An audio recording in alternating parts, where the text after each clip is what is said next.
Greetings. On behalf of the board of Akom Kese, I give praise to the Abasum, our ancestors, and Mother Earth.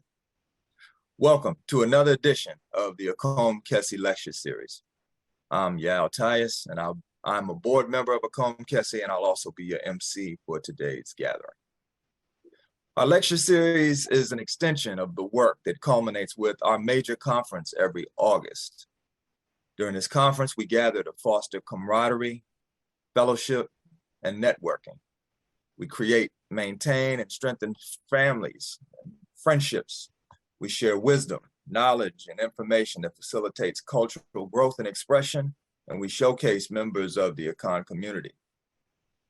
If you'd like more information about Akom Kese, you can find it at akomcenter.org. That's akomcenter.org.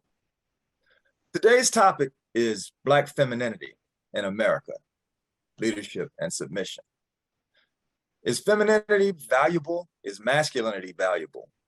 What is leadership? What's submission? Are they related? Should they be reconceived? We'll talk about these topics and much more today. But before we dive in, at least dive in all the way, a little bit about myself. I'm a husband, father of 5, and a proud son, brother, and friend. I also have a weekly blog where information is published that supports readers with creating a loving culture in their relationship.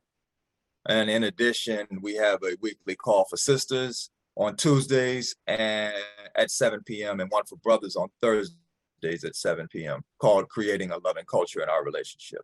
And information on the blog and the call can be found at franklove.com.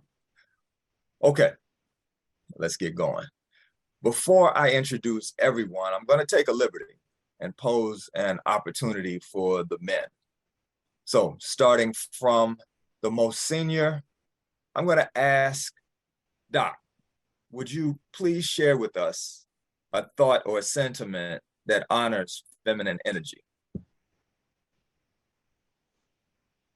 Doc, you there? He's muted. He muted. I thought you told me to mute and then I forgot to unmute. Okay. Want to say Habari Gani to everybody. It's good to see you. Habari Gani. Gemma. Oh, hey, you're Gemma, yeah. Thank you for that. You're with me. I think Mary McLeod Bethune summed up how I feel about women very nicely when she said that next to God, we are indebted to women. First for life itself, and then for making that life worth living. All right. That's a complete, absolutely complete answer right there. Thank you. Yeah. Well, I'm giving credit to Mary McLeod Bethune because when I read it, it struck home. And she deserves it. Thank you. Kwesi, what do you have? Would you share a sentiment that honors feminine energy and women? Well, for me, I think the thing is the way that I honor it in my mind is knowing that I'm not always right. So for me, you know, you could be macho, you could be bravo and think that your way is always the way, but with the feminine energy, it brings a different perspective, a different perspective to whatever the situation is.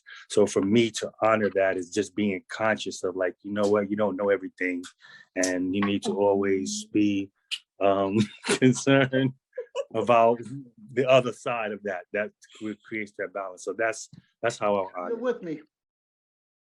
I think Mary McLeod Bethune summed up how I feel about women very nicely when she said that next to God, we are indebted to women. First for life itself, and then for making that life worth living.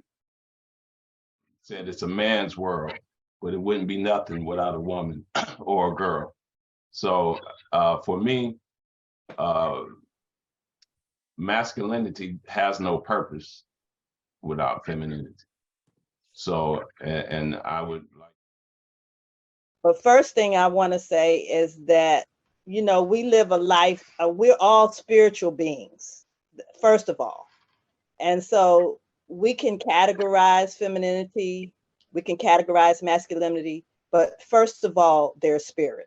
Okay. And so that's the reason why there's femininity in men and masculinity in women, because spirit is all encompassing.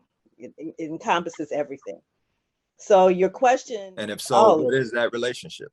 yeah, the relationship is that we were God given certain talents that tend to be more awake in women.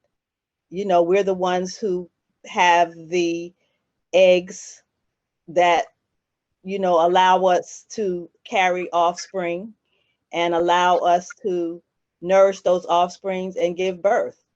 That's not something that men do. So there absolutely have to be particular characteristics that women carry in order to be able to manage that, in order to be able to accomplish that, in order to, and I'm not saying men don't have a purpose in that, you know, to have a partner, to have someone to assist with that is ever important, as much as possible.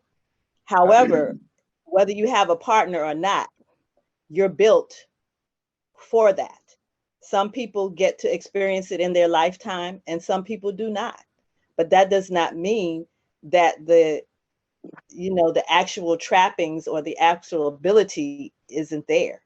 And there's something that happens when you reach puberty. You know, I was worked in adolescent health and women's health, and there's something that goes on when women reach puberty that is very different that goes on when men reach puberty. So there's definitely a relationship. Femininity, you know, people look at certain characteristics and call that femininity. As Doc said, you know, it's kind of getting blurred, but, you know, and people have different definitions of that. But the characteristics that, as in our tradition, are set, represents the great mother. I think we have to realize that our ancestry is Eastern psychology, Eastern wisdom, and we're living in a Western oriented way of thinking.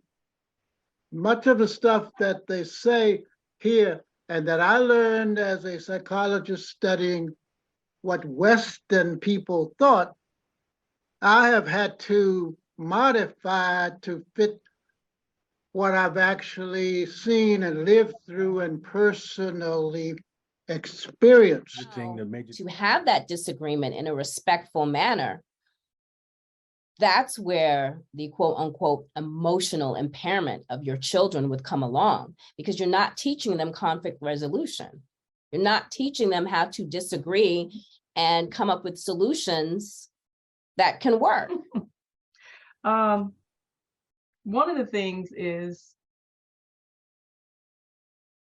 I can truly say that that has been very helpful with my husband helping me to teach my son, because I say this as a mother, we always have that's our baby. We don't want to let go. I mean, oh man, y'all get what I'm saying, right?